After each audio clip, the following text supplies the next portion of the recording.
Well, I hope I have you watching Renaissance Man, but time out. At this point, I would stop. Today is Maundy Thursday, and among Christians and among Jews, this weekend is a very important weekend. And so I wait until now, just like I tried to tell the Christmas story at Christmas time, I usually wait until Easter is upon us to tell the Easter story. So I'll come back to Renaissance Man in the second video. But first of all, we're jumping back to the classical period. There was the prehistoric period and then the classical period. And of the various peoples, we eventually got to the early Christians.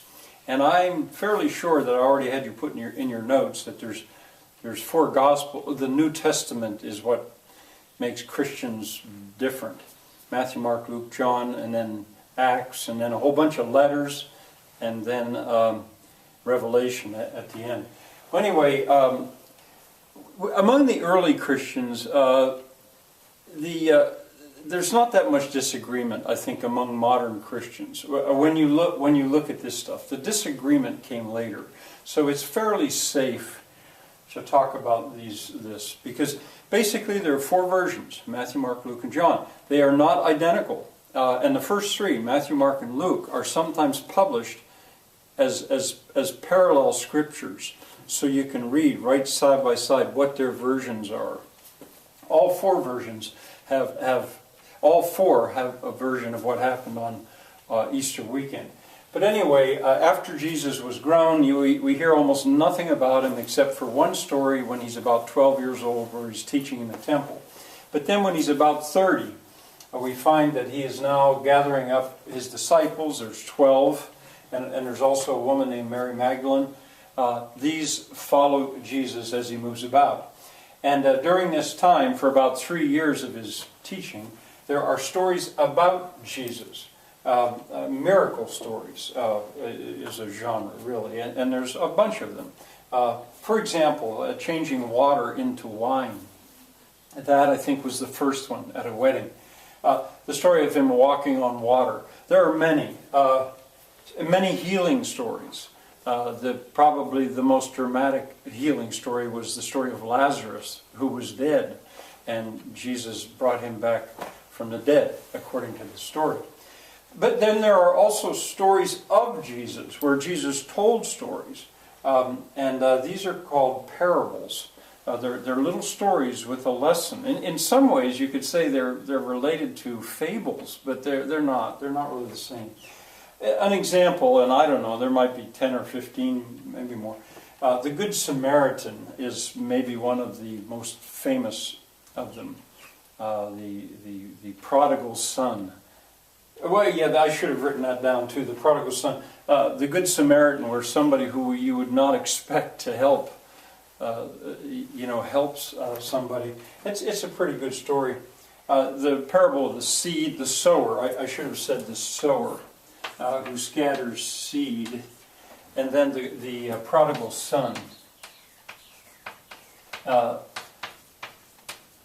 And there are many more. And I am not a Sunday school teacher. I am not a priest or a preacher. But if you're going to call yourself well-educated, you really do need to know something about these stories. Well then, when Jesus is about 33, it's hard to be absolutely positive about these dates, he comes to Jerusalem. And there we run into the Easter story. Basically, it began last Sunday with the rate at which I'm teaching now. Last Sunday was called Palm Sunday.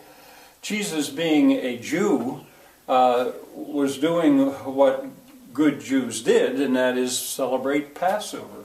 I had told you about Passover when I was talking about the Old Testament, or the Torah, the angel of death passing over. Well, that had been over 1,000 years earlier.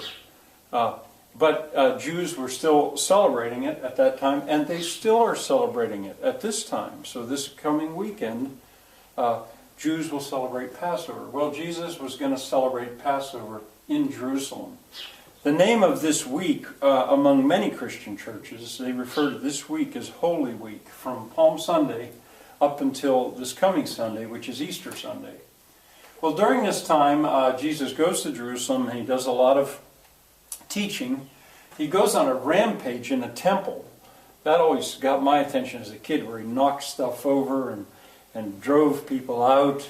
You know, Jesus is so often presented as this gentle soul, but there's an instance where he got violent when he saw what had happened to the temple, that had been turned into a sort of a bank or a market or a flea market. And it's also during this time that he claims that he could, if you destroyed the temple, he could rebuild it in 3 days. Well, that's a puzzling thing, and I think most Christians interpret that to mean his body, that if it were destroyed, he could rebuild it in 3 days. He makes enemies. I mean, the priests, Caiaphas is one, Annas is another, and the Sanhedrin is the name of the council. They meet, and they realize something has to be done.